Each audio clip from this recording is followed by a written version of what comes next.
সোমবার থেকে শুরু হলো কলকাতা মেট্রোর হলুদ কমলা লাইনে যাত্রী পরিষেবা। ইয়েলো লাইনে নোয়াপাড়া থেকে জুড়ে গেল জয় হিন্দ বিমানবন্দর। ফলে নোয়াপাড়া থেকে দমদম ক্যান্টনমেন্ট যশোর রোড হয়ে সোজা পৌঁছে যাওয়া যাবে কলকাতা বিমানবন্দরে। সময় লাগবে মাত্র 10 মিনিট।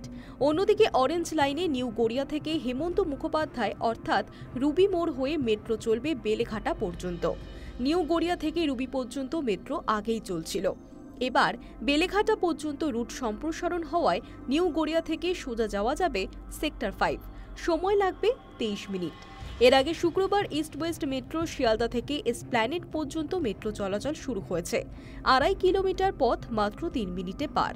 কিন্তু প্রশ্ন হলো, এত বড় মেট্রো নেটওয়ার্ক চালানোর জন্য পর্যাপ্ত কর্মী আছে তো?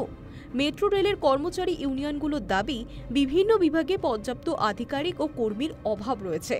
সমস্ত কিছু সামলে ঠিকঠাক পরিষেবা দেওয়াটাই এখন মেট্রোর কাছে নতুন চ্যালেঞ্জ। নোয়াপাড়া এই মুহূর্তে এমন একটি স্টেশন হয়ে দাঁড়াচ্ছে যাকে জংশন স্টেশন বলা চলে। তার কারণ, এই মুহূর্তে একদিকে মেট্রো নোয়াপাড়া থেকে ব্রিজি বা শহীদ ক্ষুদিরামে যায়, অন্যদিকে দক্ষিণেশ্বরের দিকেও এখান থেকে ট্রেন যায়। এবার নোয়াপাড়া থেকে যে নতুন লাইনের গত শুক্রবার প্রধানমন্ত্রী উদ্বোধন করেছিলেন, তার জেরে এবার থেকে সরাসরি এয়ারপোর্ট অবধিও পৌঁছে যাওয়া যাবে। এই নোয়াপাড়া এয়ারপোর্টের মেট্রো পরিষেবা শুরু হলো সোমবার থেকে। এয়ারপোর্ট থেকে নোয়াপাড়া আসতে 20 টাকা ভাড়া লাগবে। পরবর্তী সময় দমদম যেতে 30 টাকা খরচ হবে।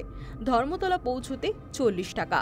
গ্রিন লাইনও গত শুক্রবার জুড়ে গিয়েছে এবং পরিষেবাও শুরু হয়ে গিয়েছিল শুক্রবার দিনই। ইস্ট ওয়েস্ট মেট্রোর সঙ্গে জুড়ে যাওয়ার ফলে ধর্মতলা থেকে একদিকে শিয়ালদা, একদিকে হাওড়া স্টেশন বদল করেই যাওয়া যাবে। শিয়ালদা হোক বা হাওড়া 50 টাকা ভাড়া। তবে এই মুহূর্তে মেট্রোর সর্বোচ্চ ভাড়া যদি এয়ারপোর্ট থেকে কেউ যাতায়াত শুরু করেন, ধর্মতলায় গিয়ে গ্রিন লাইন হয়ে কেউ যদি সেক্টর 5-এ যাওয়ার পরিকল্পনা করেন, তাহলে তাকে সর্বোচ্চ ভাড়া 70 টাকা দিতে হচ্ছে। এদিকে ইস্ট ওয়েস্ট মেট্রোর ক্ষেত্রে দেখা গিয়েছে, প্রথম দিনেই শুক্রবার সন্ধ্যের পর চালু হয়েছে।